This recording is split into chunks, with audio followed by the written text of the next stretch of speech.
because one might think that Chokhmah is not a da'ah, according to Rambam, right? That it's not one of the da'ot, right? Chokhmah is something perhaps that we acquire, we build, and so on. It's maybe different than anger or compliance or stinginess or whatever the case may be. But the truth of the matter is that Rambam does consider this to be a da'ah, not in Hilchot De'ot, but he writes about it in Hilchot Teshubah. Now, I'll read to you what it is that Rambam writes if I can find it. Let's see here. Yes. So Rambam in Hilchot Teshubah writes in Halakha Bet the following. He says, Al ya'avor b'machshavatcha davar ze, she'omrim tipeshe umot ha'olam v'rov golmei b'nei Yisrael, she'akadosh baruch hu gozer adam t'chilat briato lo tzadik or rasha.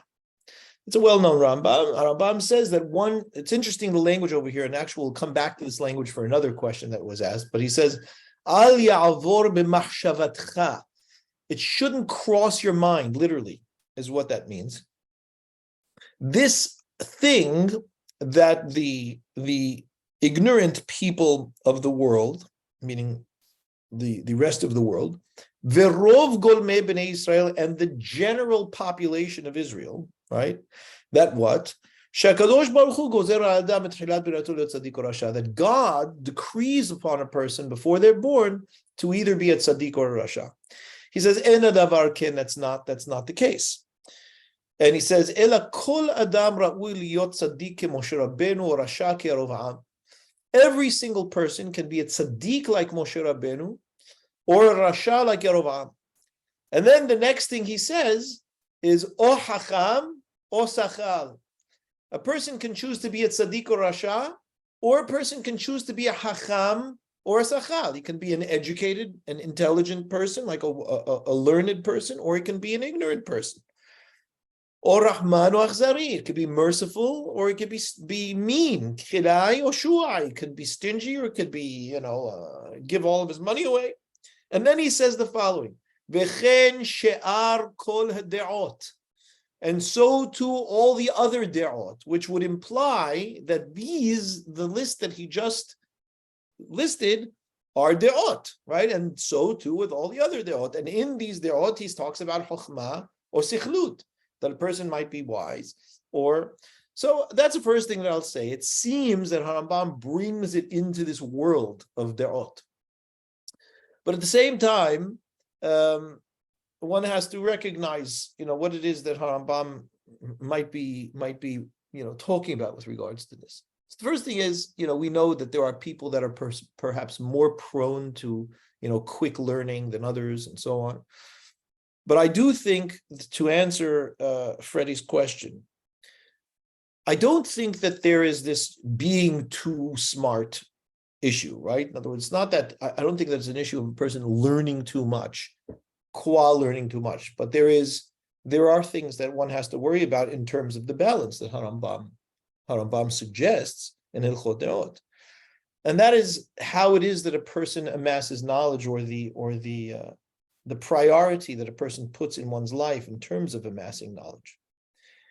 And that is important, because I'll read you a pasuk in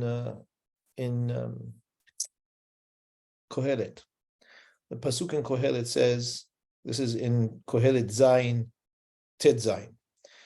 The first part of this pasuk is a more well-known part of the pasuk. It says, Al tihi tzaddik harbeh. Right? Shlomo HaMelech is saying, don't be exceeding tzaddik. Right? Ve'al tithakam yoter. And don't be exceeding or more than necessary hacham. Lama tishomem, why should you destroy yourself, right? Why should you be destroyed? Which is very, very cryptic pasuk. And I'll read you what the Ibn Ezra says about it, which I think is telling. The Ibn Ezra says on that pasuk, he says, "Im itpalalta min haboker v'ad ha'erev v'tit'aneh v'hadomeh lahem tishomem." Right? He says, if you were to sit and pray from morning till night, right? These are seemingly positive things to do, right? That's why he's choosing it. Right? You sit and you pray all day from Boker Darev, or you fast all the time. Tishomem, you will fall apart. V'ha'inyan What does it mean that you'll fall apart, says the Ibn Ezra? Tasur miderech hayishuv. You will pull yourself away from the manner in which civilization lives.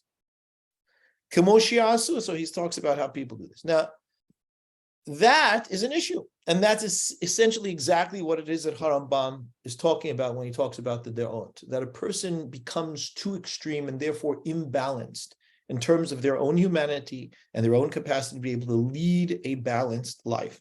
So in that framework, right, as the way that pasuk is saying, the way that the Ben Ezra points it out, is I think what is included in that. And I think that Harambam would say the same thing, right? So, for example, if a person simply dedicates oneself to study for the sake of study, this we can talk about Torah Lishma, right? But I'll show you, the Gemara says something very interesting about Torah Lishma.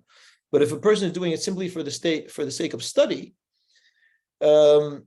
then they close themselves into a library or into a place of learning, or for that matter, a Bet Midrash, without engaging in a balanced life, right, in a way that's living, that, according to Harambam, I would suggest, yes, is the same as any other de'ot being extreme.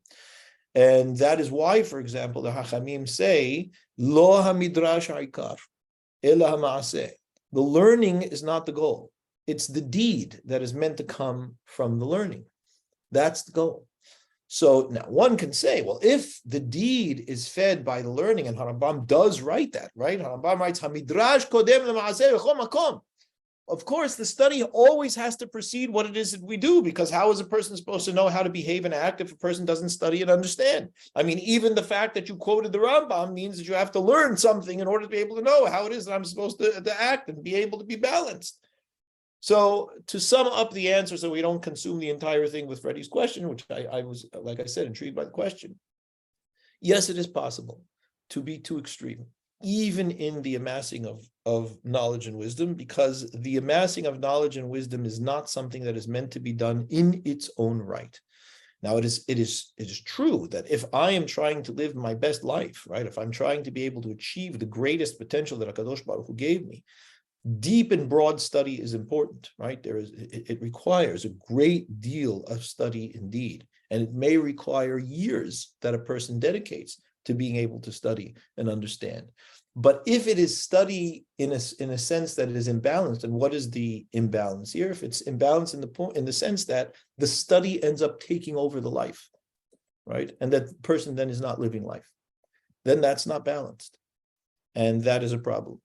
And that's why the Hachamim say the things they do. Lo ha-midrash ha'ikar ela ma'aseh, right? Al tithakem yoter, right? Be careful about what the chokhmah that you amass. What's yoter? Yoter than what? It doesn't say what they want. When it's exceeding, when it is beyond the pale of what is appropriate for living a thriving, strong, robust life.